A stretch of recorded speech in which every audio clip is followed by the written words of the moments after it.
put a spell on you. It's a booming global industry worth £2.5 billion a year. 'Cause you're mine. Getting rich from our dreams of finding love.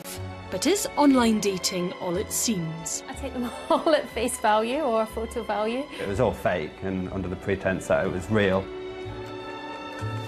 Tonight, industry insiders blow the whistle on how this growing industry is fooling its customers. You are told openly at a job interview that your job is to fool people. I actually think I got laughed at. How do you think it works? And we reveal how your most personal data, photographs, email addresses and your intimate desires are all for sale on an industrial scale. It seems to me, from what I've seen, that this is something that's done as a matter of course. These profiles are fake, Mr. Appelese. Fake? No, all profiles real. Because you're mine.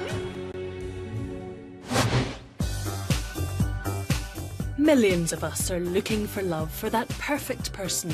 And for a price, there are companies who say they can help you find it. There are an estimated 1,500 online dating sites in the UK alone, catering for any preference you could possibly dream up. It's boom time for the online matchmakers. But they've got to compete to get your money.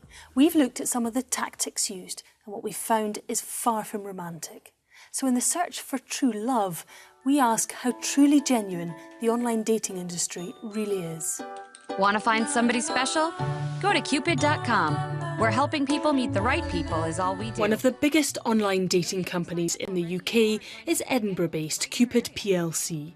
It was founded in 2005 and is the only online dating company listed on the stock exchange. I went to meet one of the people who'd signed up with Cupid, looking for love. John Isaacs created a profile of himself, hoping to attract a new partner after his divorce. I put myself in as athletic. And in no time, women on the site seemed eager to chat. If you just take a week, then I would get several hits every day. Keen gardener John thought he had struck it lucky. He had posted his profile for free, but in order to speak to them, he'd have to subscribe. So John paid up. But then, he says, something curious happened. All of a sudden, the number of hits I experienced just dissolved. The number of emails you got? Yes. After subscribing? After subscribing, just goes down a cliff. You know, as soon as your subscription lapsed, then hey-ho, all of these people suddenly reappeared again, like mushrooms. What makes you think that the company is behind this? Well, it can't be random, can it? There's no way you can dress it up as not being something which is system-based. John continually resubscribed to various Cupid sites for around 8 years, still hoping he'd find love to be a bed of roses. Why did you keep going back for more? It must purely be optimism, the thought that somebody actually out there was real. You promised me love. John says he spent around £4,000 on online dating sites, but found these promises of meeting someone seemed to dry up once he'd paid up. Yet the money's still pouring in for Cupid. The Scottish company has become a global brand, with revenue last year of £81 million, more than triple the figure in 2010. So was John's experience just a one-off? The BBC has been contacted by other Cupid daters, complaining of disappearing messages and fake profiles. We decided to do our own investigation and set up profiles on Cupid.com.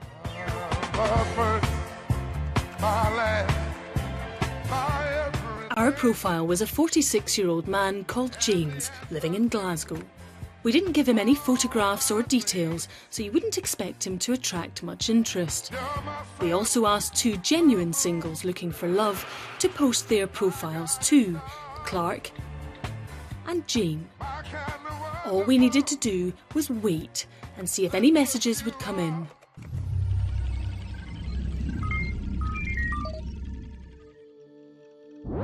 In 2 months, our fake profile received nearly 500 messages, and some of them definitely seemed suspicious. Here's one here that says, "Looks like you're popular, James." Let's have a wee look. Our first message was from someone called Christine. Given all the concerns I've heard, I wonder if I can find out a little bit more about her, see if she's genuine. We took her image and dragged it into a search engine, and in seconds we'd found her. When we contacted Christine, she told us while she did have a Cupid account, she'd never emailed our profile. So the message I'd got from Christine wasn't real. Could it be it was just a come-on to get me to pay up and subscribe? Our profile was proving surprisingly popular. Apparently, another perfect match for James was a woman called Kaz B. Kaz B's image matched Karen Barkeep. She's an actress appearing in several prime-time BBC One dramas, including Monarch of the Glen. She had tried online dating before, but says she's never created a dating profile on Cupid's website. You ready for this? Indeed I am. How exciting. Kaz B, you're 40.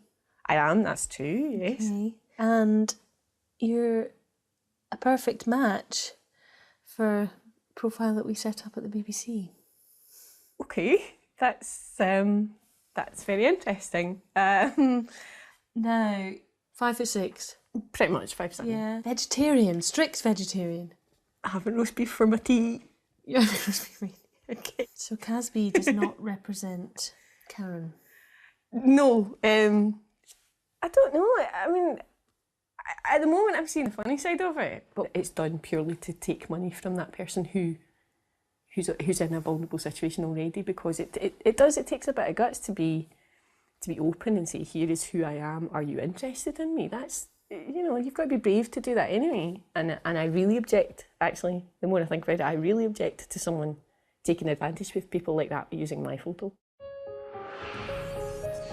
Kaz B's no longer on the site, but internet traffic to our BBC dating profile was hotting up. This time, James was matched with Danny, 69, a widow from Glasgow. Danny, 69. Are you who we think you are? It appears she's not in Glasgow at all, not even in the UK. She's called Julie McCrossan. Well, that's bizarre.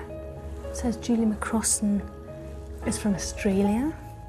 We discovered that Julie McCrossan was actually a broadcaster who has a long-term partner. She told us she's never used a dating website.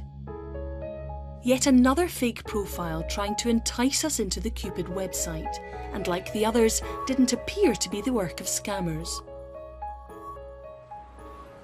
While the BBC's profile was receiving attention from fakes, Clark, who's a tailor in South Glasgow, was also testing Cupid's website. Would he have better luck? This woman, Danny, 69. Yes, I sent her an email on the 16th of June, yes, but I haven't received anything back from her. Same age as myself. We've come across Danny, 69 before. In fact, that photograph belongs to a broadcaster in Australia. In Australia? Uh-huh. It makes me wonder how many of the other ones are fake as well. Clark has tried to email another woman from Glasgow. Does she look familiar? It's very attractive, isn't it? She's very attractive. Do you know who she is? No, I don't. That's an old photo of Michelle Pfeiffer. Michelle Pfeiffer. You're aiming high, Clark. I do feel caught now. Here I am sending emails to Michelle Pfeiffer, hoping for a response. Well, it's all very fake and all. So no, it hasn't been a good experience. So how was our other online dater getting on? She was also receiving plenty of attention. It's never a dull moment. Good. I'm not saying it's successful, but it's not dull. Is there anything to make you suggest that he's not who he says he is? No, I take them all at face value or photo value. No, I've no cause to think that he's not legit. Unfortunately for Jane, we did our research, and although some were genuine, others were definitely not. And she's yet to go on a real-life date from the site. A pattern of deceit appears to be emerging. Messages apparently from real people, but sent without their knowledge. Some profiles are partly real, but partly fake, and others are totally bogus. All of them are abusing someone's image to feign interest in our daters. We contacted Cupid. They said with regards to our online profile, there had been communication from genuine users. As to correspondence falling off after subscribing, they promote subscribers less broadly on the website to focus their attention on key messages. On fake profiles, they said, considering the industry-wide problems with scammers, it's likely that this is the cause. Cupid expends significant effort to combat scammers.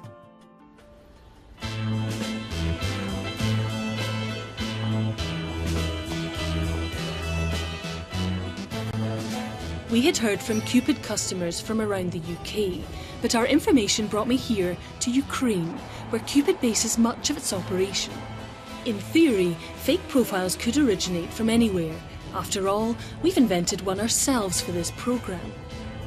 I wanted to ask the company's staff here if they knew about the fake profiles. Hi, I'm looking for Cupid's offices. They promised an interview another time, but after I left their offices, it never materialised. But I had found another way. There's someone else, and she says she has a unique insight into what goes on behind this fence. Svetlana Tuchinska is a journalist for the Kiev Post. She's investigated the company. She went undercover and applied for a job as something called a motivation manager. I was interviewed by a girl who was part of the recruitment team. She told me that the job is to communicate with customers of the websites. She became more specific and she said that we have to talk to them pretending to be people from their cities or their district so that they would be interested in prolonging their membership and paying further to the company. So you had to pretend to be a real person on the website? You are told openly at a job interview that your job is to fool people, to give them hope, to give them hope that somebody is interested in them, in their district, in their city. Somebody is talking to you, somebody is interested, but then you just, after these 3 days, you just stop talking to the person. And so obviously the person would be very disappointed and not understanding what has happened. Is there any way that you could have got this wrong? No. There is no way I could have got it wrong because I spoke to the company recruiters who explained me the job. How can I be wrong? There is no way I can be wrong. And do you have evidence? Yes, I do. We are ready to go to Ukrainian court, British court, anywhere in the world, and we can prove it. Svetlana kept contemporaneous notes whilst undercover and published her story in the Kiev Post in March. Cupid later told us Svetlana's allegations were wholly incorrect. They said a review earlier this month by their auditors KPMG found no evidence of a company-organised practice of staff enticing registered members to subscribe through use of fake profiles. Cupid says it's now replaced the motivation teams with dating advisors, which will be strictly monitored. With millions of us using dating sites back in the UK, the obvious question is whether concerns about fake profiles are confined to Cupid. I was starting to hear worrying evidence from those who'd worked in another company, Global Personals. The vibe at Global Personals is one of people that work very, very hard, but like to have a great time as well. Global Personals is one of the largest dating companies in Britain. We work really hard to make sure we recruit the right types of people that fit in with the culture. Culture is very important for us here. Responsible for running more than 11,000 dating sites, it boasts over 33,000 new members every day. I'd heard from someone who worked there as a senior project manager from 2008 until 2009. Gus Goodall was initially enamoured with the company. But the fun didn't last when Gus found out how the company was making much of its money. It was paying its own staff to create fake profiles or pseudos to con customers into thinking they were talking to other genuine online daters. Just having a chat one day and looking over someone's shoulder and then seeing that they had a profile picture up that wasn't them, that they were chatting away and messaging people, and I obviously asked the question, what's that? And they went, it's a pseudo. And I never knew what a pseudo was, and I was horrified, and I actually think I got laughed at. I went, how do you think it works? I came home, told my family about it, and they were like, whoa, really? I don't think people believed it, really. They were like, no, you must be wrong. And I'm like, I'm not wrong, I'm just not wrong. Gus says he resigned on principle. So-called pseudos might explain how customers could be bombarded with interest from fake potential partners. But how are these fictional people created? I met another former industry insider. Ryan Pitcher also worked for Global Personals until 2010. He ran what he calls the pseudo team. So what we'll do is we'll create the profiles at the front end. We'll steal someone's identity through, say, MySpace or something. Would take someone from a totally different country, so i.e. Spain or wherever it may be. We'll take those person's photos from online, and then we'll start knocking out messages, etc. It was all fake and under the pretense that it was real. So if I was a guy and was genuinely looking for somebody to go on a date with, excited because I've got this good-looking girl talking to me, but actually I'm talking to Ryan. Yeah. You'd be amazed that a lot of the guys, or even women, were chatting to just pseudo profiles. The company was emerging as one of the biggest players in online dating, making millions each year. But what was going on was kept under wraps. It was only once they'd got the job role and signed their confidentiality agreement, etc., that they were told about what's actually going on, if it's going to be a problem with... You're not just talking about a few grand here, you're talking millions upon millions of pounds have been made through pseudo-profiling and fake messaging. To be in a marketplace where you've got so much competition, if you didn't have pseudo-profiling and fake messaging, you wouldn't make any money.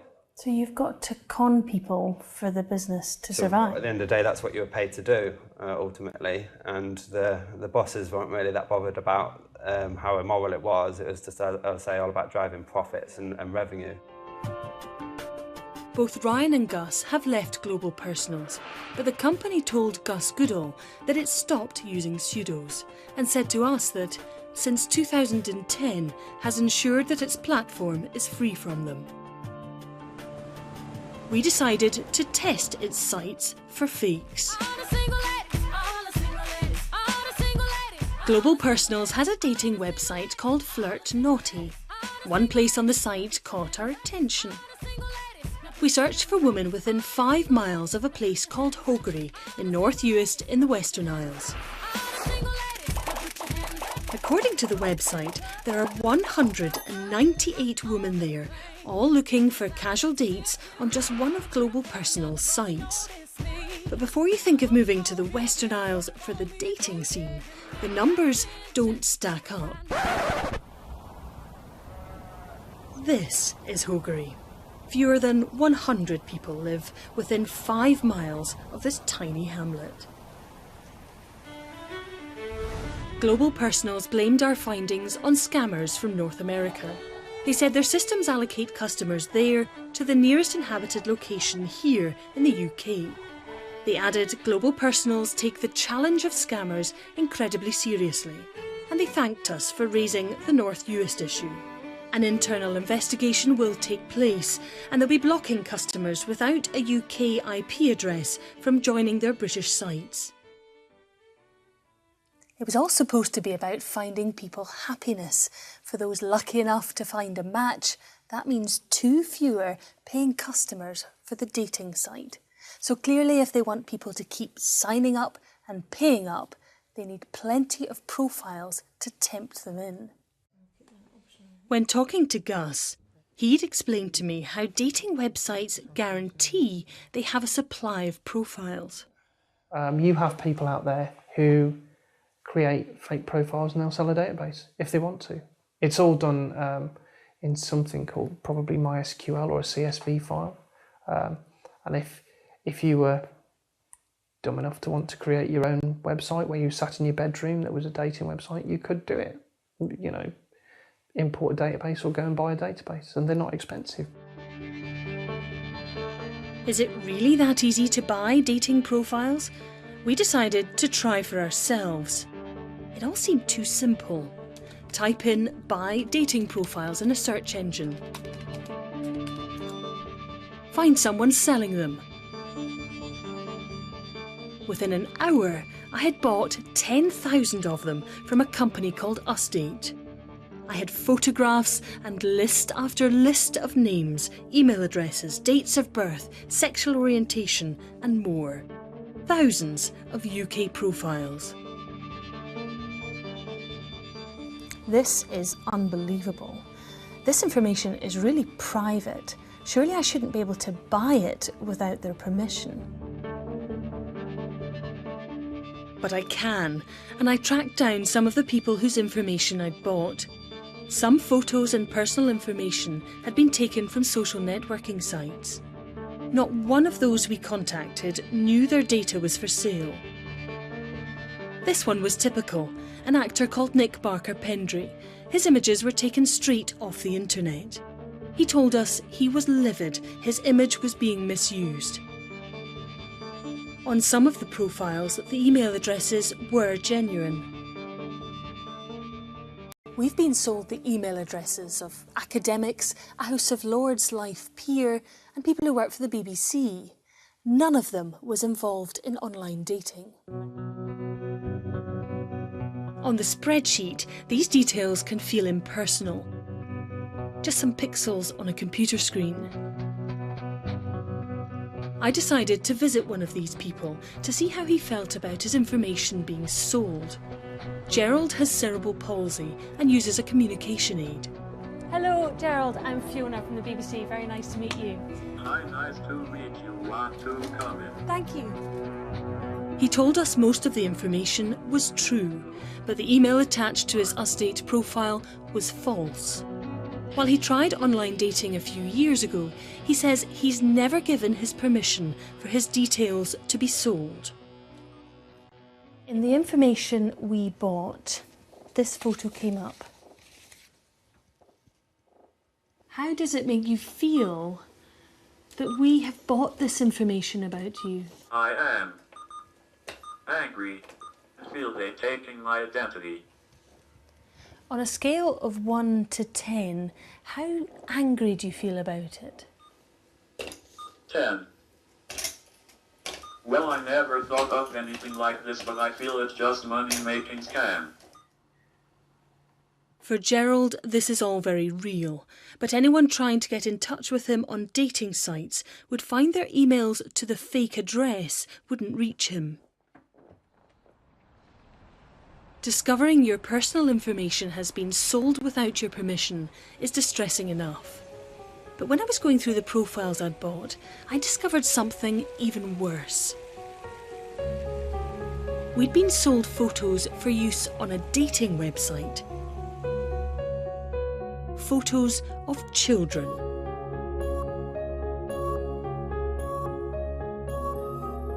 Included in the profiles, we found images of babies, toddlers and girls clearly too young to date online. All sold to us by Usdate. So who is behind Usdate? He calls himself Edgar's Appellees. Mr. Appellees is a secretive man. He may hold personal information on millions of people, yet he only has scant details about himself on the internet. We had a suspicion he might be in the Dominican Republic. He agreed to speak to me online. Given the seriousness of what we'd found, we decided to secretly record the conversation. How many profiles do you sell a year? Millions, of course. We have more than 10 million profiles right now. And some clients buy all And dating business is very popular. You're saying that all the information that you're selling is with the permission?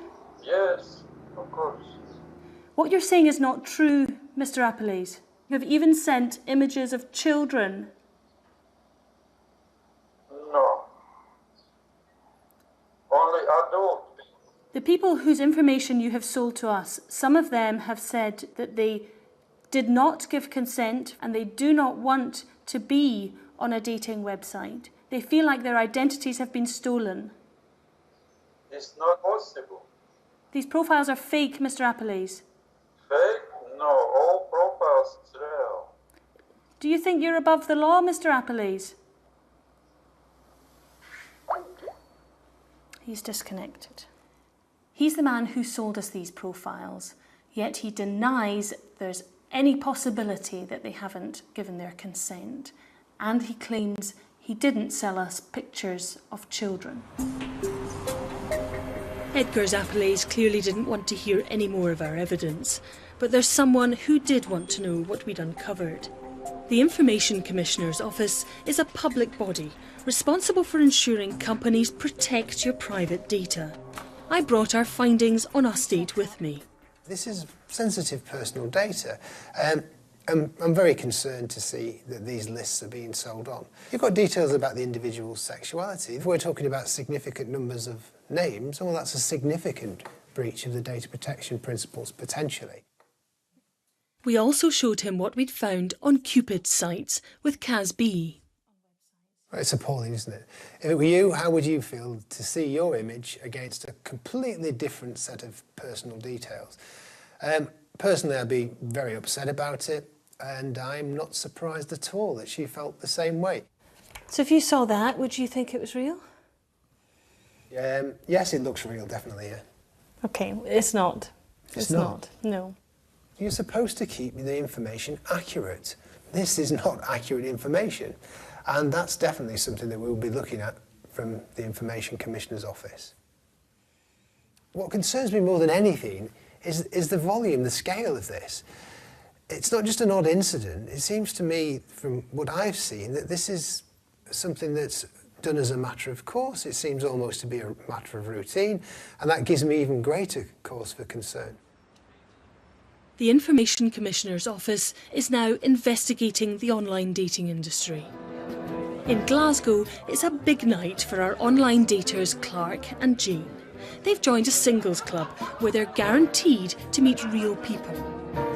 But they're both still willing to persist with dating websites too. If you portray yourself honestly, that's the important thing, rather than making yourself out to be something that you're not. I think it is the future. If you're not online dating, well, why aren't you? Yes, definitely the future. It's not going to go away.